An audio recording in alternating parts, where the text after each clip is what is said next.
Hello and welcome to the Action Network podcast presented by FanDuel. I'm Sean Zarilla, joined today by Mike Somich and Mike Conti to help you break down the 148th running of the Preakness Stakes, going to post at 6:54 p.m. on Saturday. We're going to break down the second jewel, the Triple Crown. Also take a look at the Black-Eyed Susan Stakes on Friday and the guys' favorite undercard bets for both Friday and Saturday. But we're going to jump right into things, talking about this edition of the Preakness, which in my lifetime might be the weakest edition of the Preakness ever. One runner coming back from the Derby. Typically, you see about 3 to 5, and 7 new shooters coming in here. Going into the Derby, I said this was, by speed scores, one of the slowest Derbies in recent memory. And now you have basically all of those horses, except for the Derby winner, Mage, not running back in this race. So a slower crop probably going against Mage, contending for this race. Mage was a 15 to 1 post-time underdog, I believe, at the Derby when it closed. 8 to 5 coming in here for the Preakness. I'm going to toss it to Mike Somich first because he was all over Mage in the Derby. Hope he cashed some tickets using that. Mage was my initial reaction when I watched tape, and somehow over the course of the week, talked myself out of it, probably because he had never raced as a 2-year-old and just thought he needed more experience, have it underneath, not on top. But Mike Somich, agree or disagree with the fact that this is one of the weakest Preakness fields in a while? And how do you see Mage shaping up into this race relative to where he was in the Derby? Do you think he's ready to take another step forward? Definitely agree with you on one of the weaker Preakness fields that we've seen. I think there's a couple reasons for that. First off, this crop had a lot of defections prior to the Derby. We talked about, the top 10 horses we were looking at in December of last year. Really only Forte was the one who ran in the Derby, or was trying to run in the Derby, obviously ended up scratching out there as the favorite. So you lose those horses. And then on top of that, we had these essentially 3 horses that drew in that probably would have been in the Preakness had they not drawn into the Derby. So that took some of those horses out as well. Mandarin Hero, really the one you can point to and say, hey, he was planning to be here, but because he ended up in the Derby, ended up not here in the Preakness. So yeah, we don't have a wonderful field here.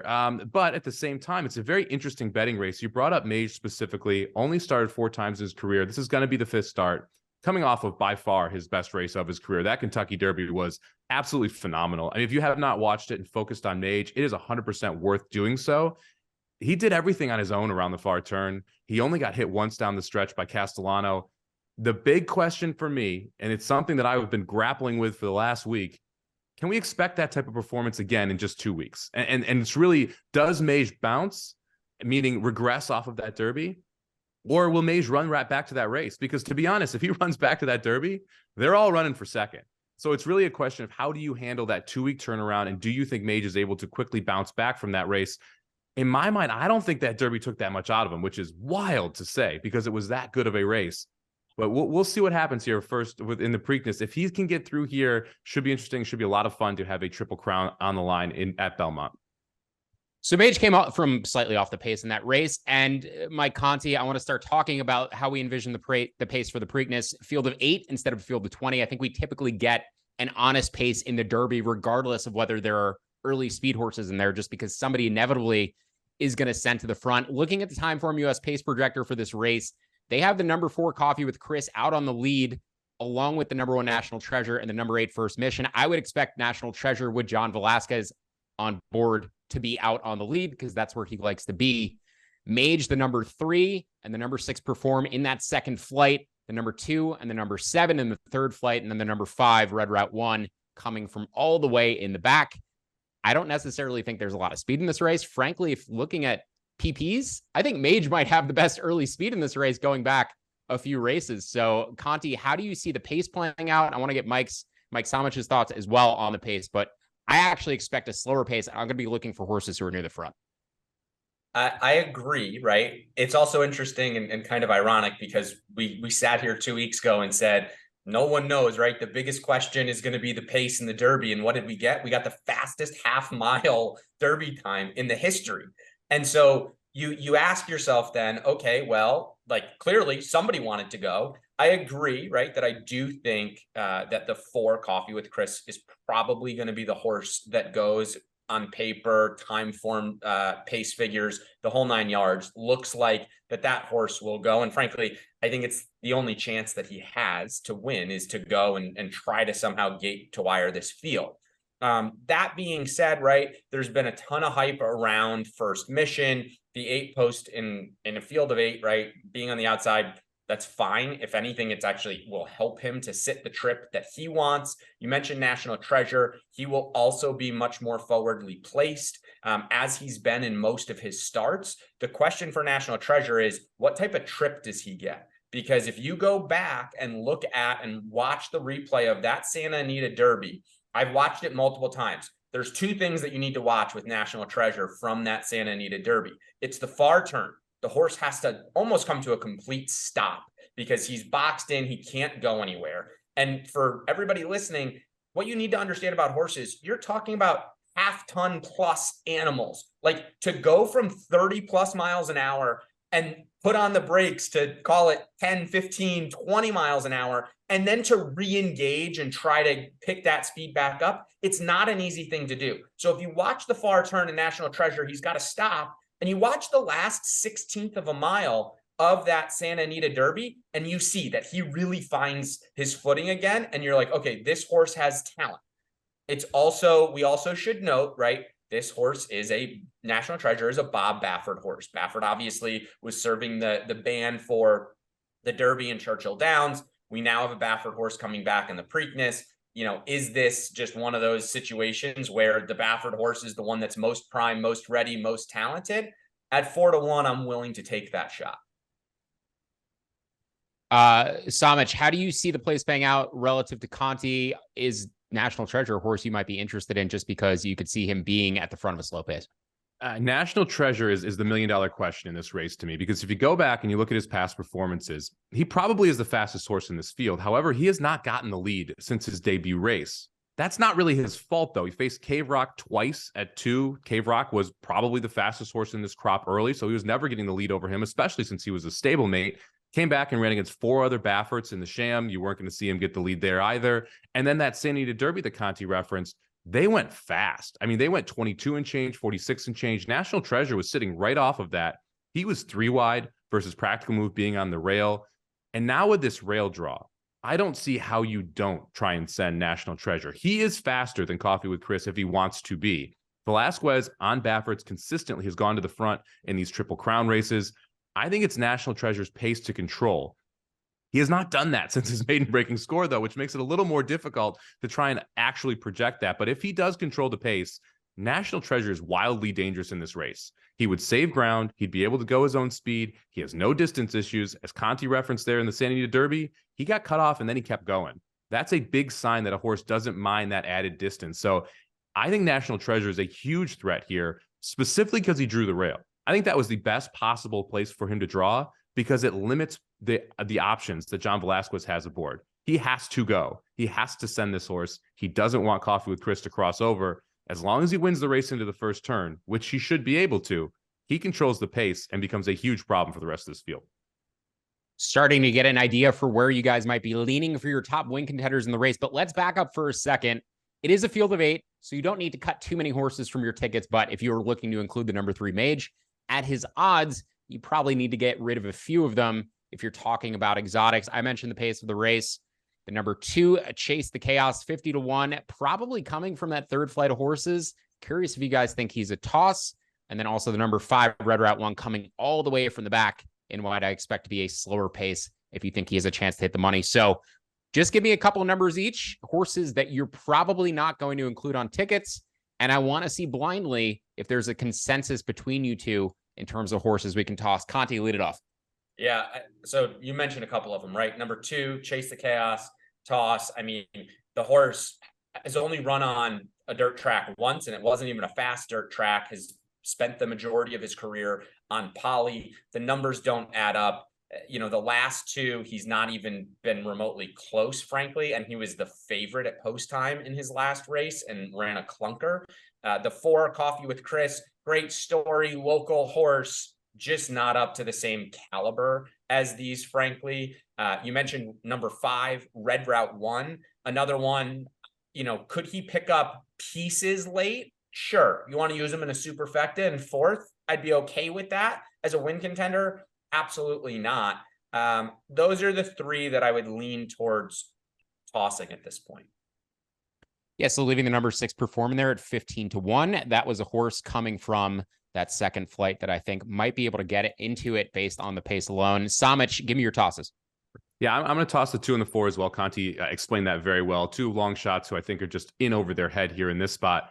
For me, the other toss, and this is a horse I've been against for a while, and I've been enjoying being against him, is the 7 horse Blazing Sevens, who I think is going to take some money here. Chad Brown, Irad Ortiz, the connections are going to get bet. All we're going to hear about on the broadcast is how Chad Brown points toward the Preakness. This is his race.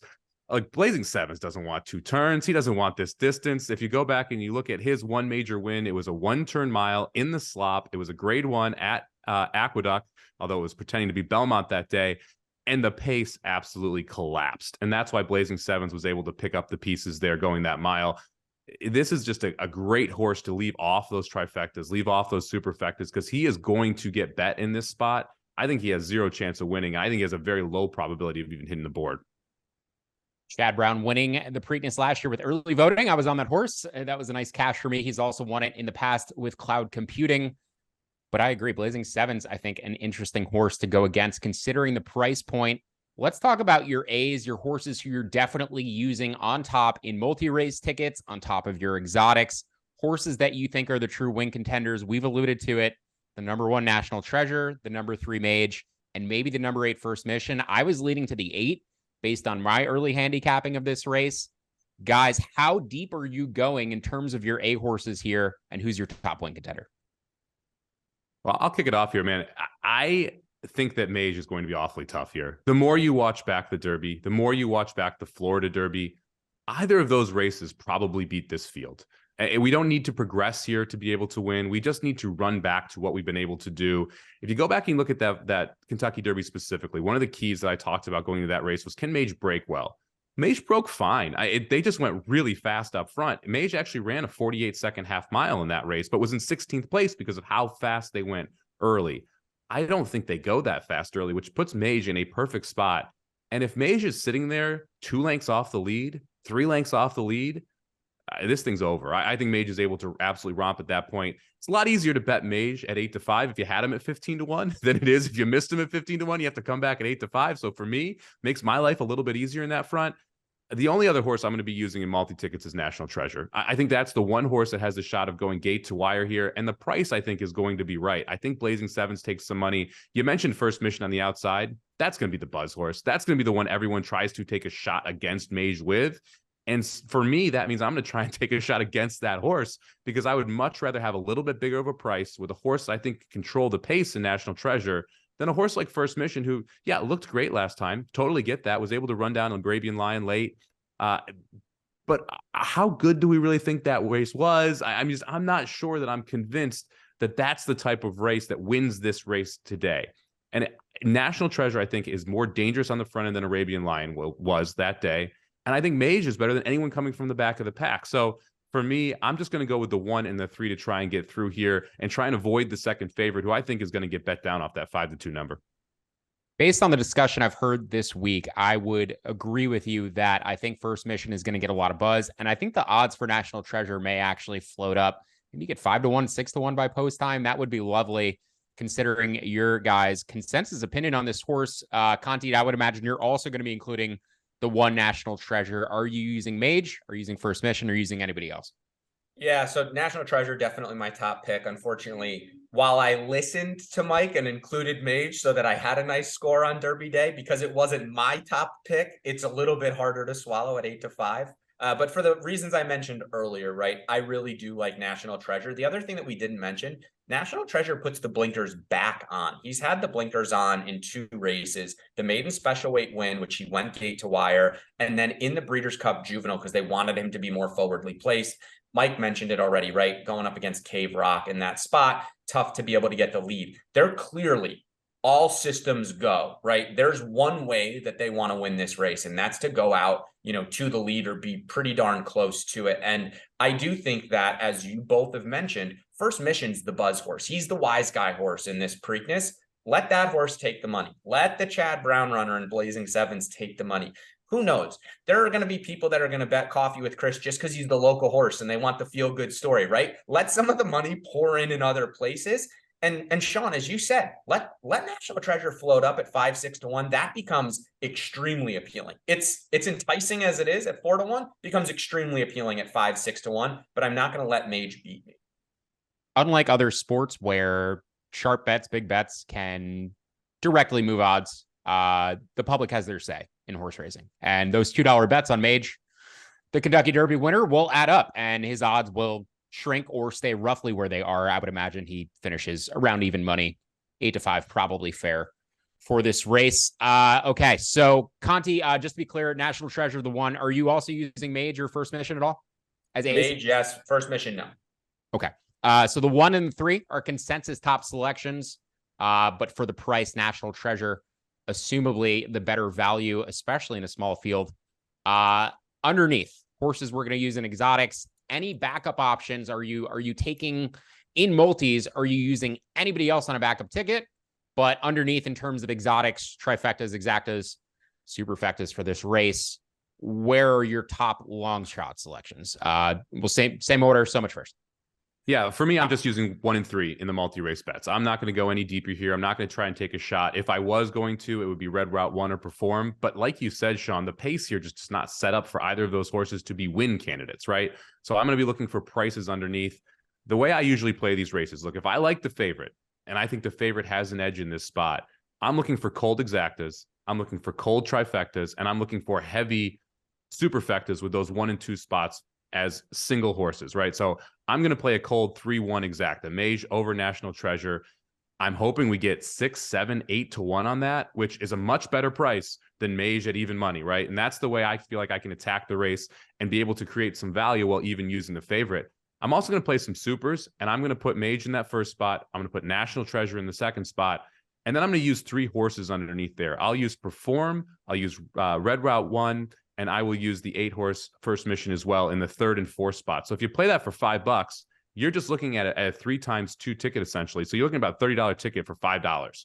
There's a great amount of value in that, where even if you get those first 2 spots with shorter prices, if you can sprinkle in one or both of those longer shots, all of a sudden you have a superfecta ticket that pays out and you've got $5 on it versus that 10-cent denomination. And you're still only spending $30 for the ticket. So I will play a 3 over 1 over 5, 6, 8, 5, 6, 8 superfecta. And then I kind of think Red Route 1 is the horse that's going to run third here. So I'm probably going to play a 3, 1, 5 cold trifecta as well to see if we can get some value there and just hitting that one cold and having it for $10 or $15 and juicing up those payouts. I like the structuring. The one question I want to ask is, with the exacta, why are you playing it cold and not boxing it, especially with 2 horses? Is that just a value bet, or you think it's minus EV to box it? So someone who is really, really smart, my dad, who taught me how to bet, said, if I show you my tickets, you should know exactly who I like in the order that I like them. And so I'm a big person. I'm big against boxing. I think boxing shows a lack of real opinion. So if you want to box it, I would recommend you probably shouldn't be playing that race. You should have, let's say you want to spend $10. You should have an $8 exacta one way and a $2 exacta the other if you're worried about it coming in the opposite ways, versus boxing it for $5 each way, because that shows a lack of opinion in that spot. And if you are correct, you don't get paid the proper amount. So if you feel like you want to have some ability to kind of hedge what your opinion is here, and mine is 3-1, you could play it $8 3-1 and $2 1-3. But for me specifically, the way that I gamble is I'm looking for bigger scores. I'm looking for bigger hits.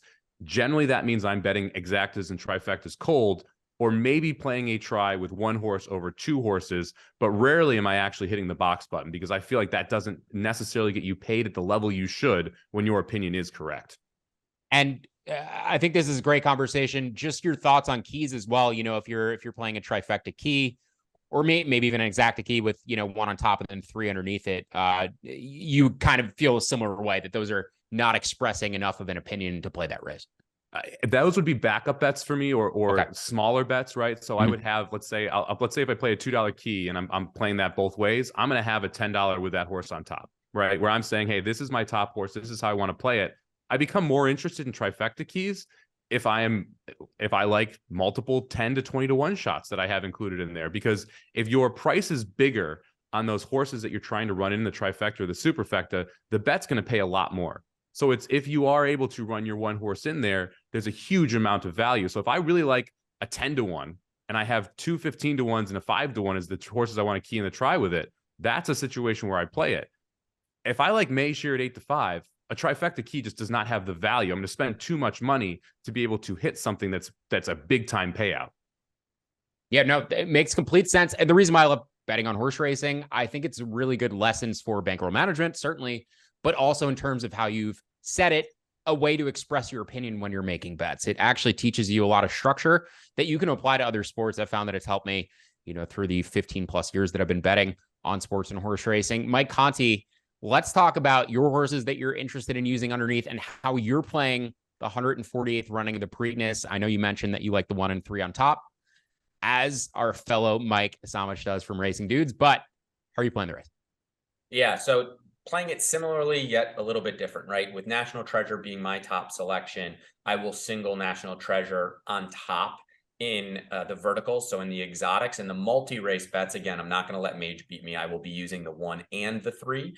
But in the vertical wagering exacta trifecta, the horse that I like at a little bit of a price underneath is Perform. We didn't talk a ton about Perform, but when you go back and you look, right, it took this horse 6 races to break his maiden. But then when you go back and you dig into who he lost to in those other 5 starts before he was able to break his maiden, lost to Mage, lost to Raise Cane, lost to Disarm, lost to Lost Ark, who came back and won next out. So it's not like he ever faced, a really soft field. He was going up against some of the best 2 and 3-year-olds at that time. I think he's really coming into his own. You go back and you watch that last race, albeit at Laurel Park, it was a non-graded stakes race. This horse was weaving through traffic coming down the lane and ends up tipping out just in the last 16th or so of a mile to get up for the win. Super impressive at a price. We've talked about the other horses that we think are going to take money in here. I really like this horse underneath. So in terms of how I'm going to play my multi-race bets, I will play a straight trifecta 1, 3, 6. And then as it pertains to superfectas, I will play a super where I have National Treasure in first, Mage in second. I will have Perform and First Mission in third. And then I would include Red Route 1, Perform, and First Mission in fourth.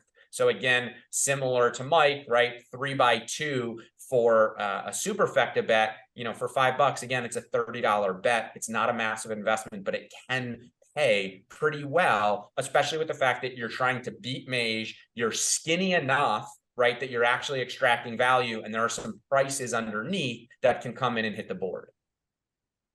So folks, if you need to recap those bets, because listen, it's a lot of numbers, but just rewind it.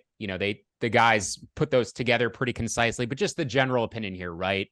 Major National Treasure, the A selections, the 6 Perform, a pretty consensus B selection underneath use, but some order 1 and 3 on top. And I think we're going to see the number 8 First Mission take a lot of money. The guys generally trying to beat him, but using him defensively. Let's move back a day to the Black-Eyed Susan Stakes, 5:44 p.m. post on Friday. This is a deeper field. 12 horses would have been even longer. There were actually a few scratches shortly before the draw. I want to get both of your thoughts just on how you break the race down in general, how you're thinking about betting it. We do have a pretty significant favorite in here, the number 9 Feza, also a Bob Baffert horse. Baffert dealing with a lot of tumultuous news in the past couple of weeks. The sport of horse racing in general, pretty tumultuous overall. Is this a horse you guys are considering going against as a 7-5 favorite, going against completely, or going to use defensively? Want to hear your thoughts on the favorite here. Any thoughts you have on this race in general, just give it to me. Mike Conti, let's start with you first. Yeah, so I'll be honest. I'm tossing Phasia at 7-5. Like it. She's done nothing wrong, right? She's a perfect 5 for 5. She's Baffert. Who has she faced, right? I don't know. Not a whole lot out west in terms of these younger fillies. So she's a toss. And then if you toss her, now all of a sudden you look at this board and you say, wow, there is value to be had. I ironically also ended up on the 1 horse in this race in Sacred Wish. I went back and watched her Gulfstream Park's Oaks race a couple of times. And while I don't think that she ran poorly, she finished second in that race behind Affirmative Lady. But you could really see that she was a little green at the top of the stretch, and she started to figure it out, late. And then the gallop out, right? You watch the gallop out, especially when you're watching these replays, especially these younger horses, to see how are they finishing up, right? Like, what's their mindset when they're finishing up? And I thought that she had a really strong gallop out. So at 10-1 on the morning line, she's going to be my top selection. Ironically, also Johnny V is riding her. So if I was to play the Black-Eyed Susan Preakness double, it would be 1-1, both on Johnny V. So I really like her in here. The other horse that in this race that kind of piqued my interest, I just don't know how I really feel about her yet, though, is Taxed. And here's my biggest challenge, right? Wet Paint was a heavy favorite in the Oaks. I loved her that day. Obviously, she did not run her race. I don't think she ran particularly well. And the other thing that came out of that, out of the weekend at Churchill, were that the Oaklawn shippers didn't run particularly well. And so it just leaves a question mark of how strong was that Oaklawn crop and that Oaklawn meet? Was it just that they didn't like the Churchill surface? We know it's a deeper track at Churchill, so maybe that was it. I'm not entirely sure. But at 15-1, Taxed is a horse in here that also piqued my interest. Conti going against the number 9 Feza with the number 1 Secret Wish at 10-1 and the number 10 Taxed at 15-1. I thought Angel of Empire ran a decent Derby, maybe didn't outrun his odds, but ran a decent Derby coming over from Oaklawn. Mike Samich, are you also against the number 9 Feza completely, or using her defensively at all? And what other horses do you like in this race? I'm glad you mentioned Angel of Empire, because that's one of the reasons I'm taking my horse in this spot. Look, I'm against Feza as well. I think Mike broke it down very well there. The California fillies just aren't as good, and they have not been as good for 4 or 5 years. Baffert hasn't won this race since 2017. Before that, it was 2011. These are Pletcher races. These are Cox races. They've been successful with the fillies in these 3-year-old races. The East Coast has been better than the West Coast consistently with the fillies over the last few years. So for me, there's just too many question marks to play this horse at 7-5. I mean, and Tell Me No Lies ran 12th in the Kentucky Oaks. That is by far the best horse that Feza has faced. The waters get a lot deeper. You're shipping for the first time, and the price isn't right. So for all those reasons, I'm going to go a different direction. I'm going to go to the 4-horse, Merlaza here. This is a Brad Cox horse. Florent Giroux gets the mount. This horse has won 3 straight times, ran second in its first career start. She is improving. And to me, she has tactical speed in a race where I think the pace is kind of murky. There's a bunch of horses that want to be forwardly placed, but no one that really wants to just go, right? So I think she's going to be able to sit in that second group right behind the horses that do decide to go. And she's going to get a nice trip to be able to make a run around the far turn. The distance should be great for her. This is a Magla de Oro, a daughter of Magla de Oro out of a Distorted Humor mare. So she should want every bit of this extra distance she's going to get. I mentioned Brad Cox. He's very good with these fillies. This is clearly not his best filly in the barn, but that may not matter to win this race, because this is not nearly as deep as the Kentucky Oaks that we saw 2 weeks ago. The price is right as well. We're getting 6-1 here in this spot. And she was successful at Fairgrounds, which was also the thing that pointed toward Angel of Empire, who won at Fairgrounds, went to Oaklawn and won. Well, she won at Fairgrounds, went and won a stakes race at Oaklawn. Now she's showing up here on the Black-Eyed Susan. So I'm going to use the 4 Merlaza on top. I don't feel like completely fading Feza. I'm not going to use Feza in the multi-race stuff, but I do think she makes a ton of sense in that second or third spot underneath if you're looking to play a trifecta, because look, her best effort, even if she is, let's say she is better than what I expect, she could easily end up in that second or third spot. If she just runs back to those races, it would fit. I like the 10 Taxed as well. I'm willing to give that Oaklawn issue a break. The race last time was good enough. If I respected Wet Paint as much as I did, and she just didn't show up, I got to give Taxed another shot here at 15-1. So I think the 10 Taxed makes some sense here, but my topic is going to be the 4 Merlaza at 6-1. I love it, guys. My initial reaction to this race, I hadn't dove particularly deep into it, but against the 9, on the 1, and on the 4. So yeah, 1 and 4, the 10 in there also for the Black-Eyed Susan Preakness double. You guys also like the 1 and the 3 in the Preakness. And I mean, Brad Cox in big races, can you really go completely against them? So the 1, the 4, and the 10 in the Black-Eyed Susan, the 1, the 3, and the 8 in the Preakness Stakes. That covers you with Brad Cox, and it covers you with Johnny V on the 1 in both races as well. Let's back up a little bit to the undercard races on Friday.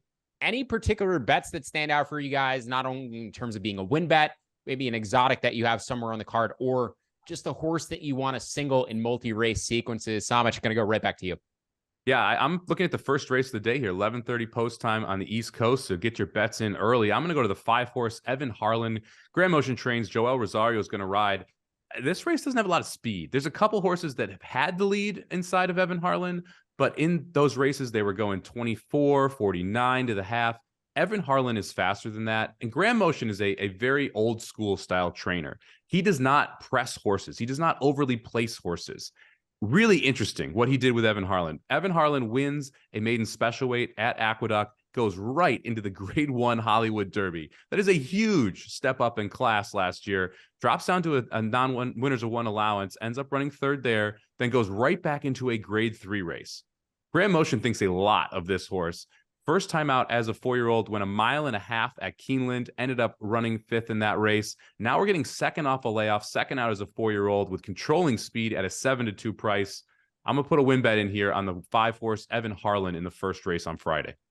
11:30 a.m. post time. So as Mike said, get those bets in early. Second choice on the board. Is there a number that you would bet Evan Harlan down to?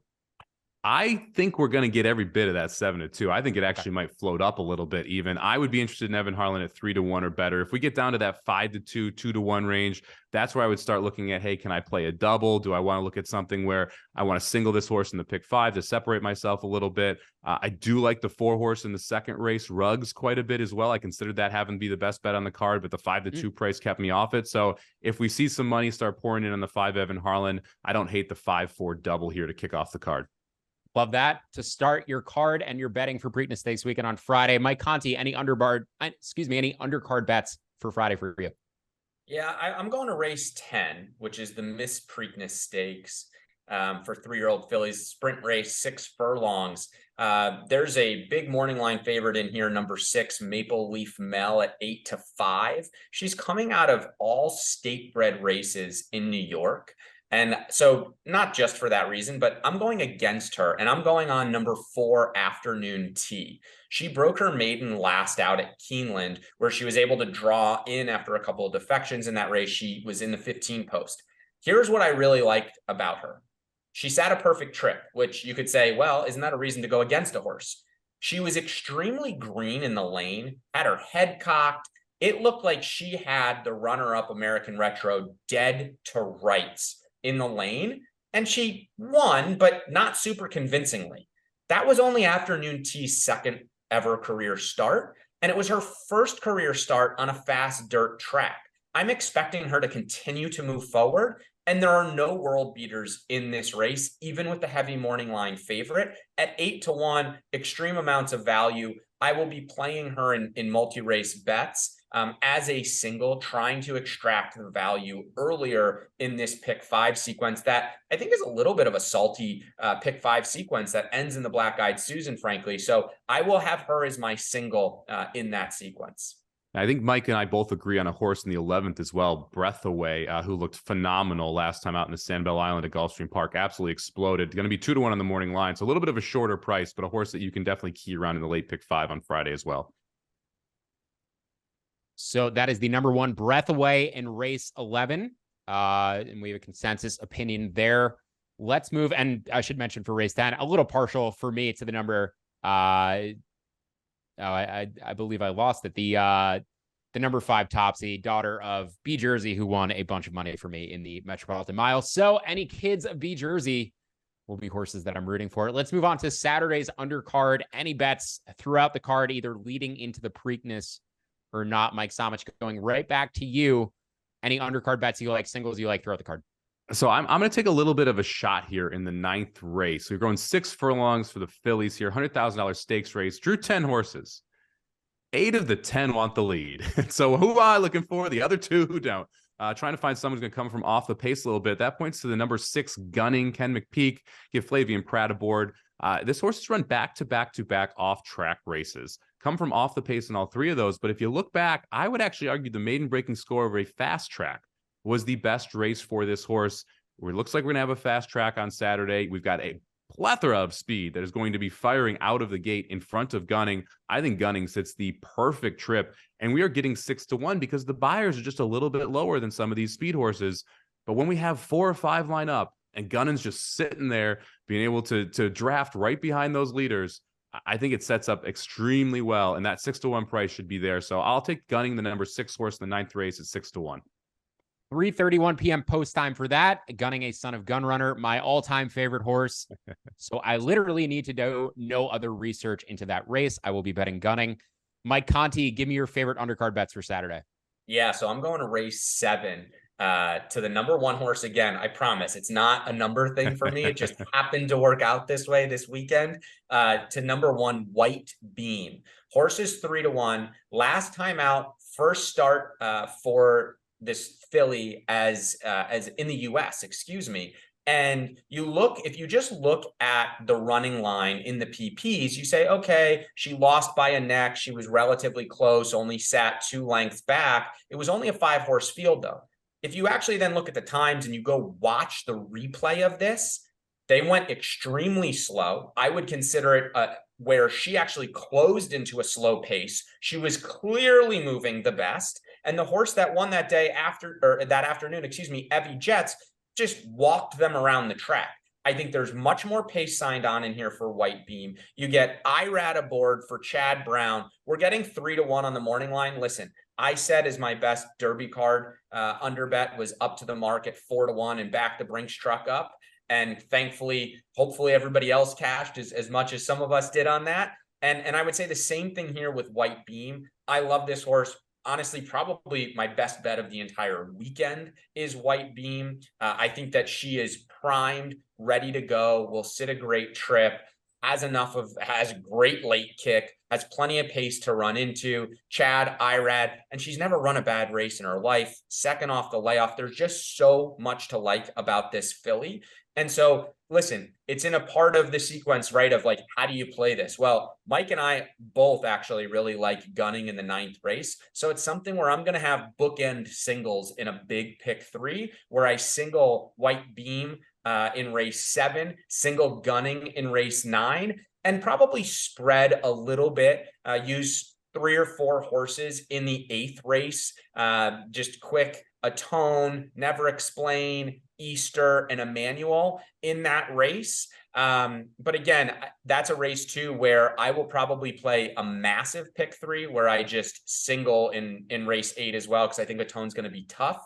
And so I'll play 2 pick 3s, one where I spread a little bit in race 8, one where it's a cold pick 3 where I've got White Beam in race 7, Atone in race 8, and Gunning in race 9.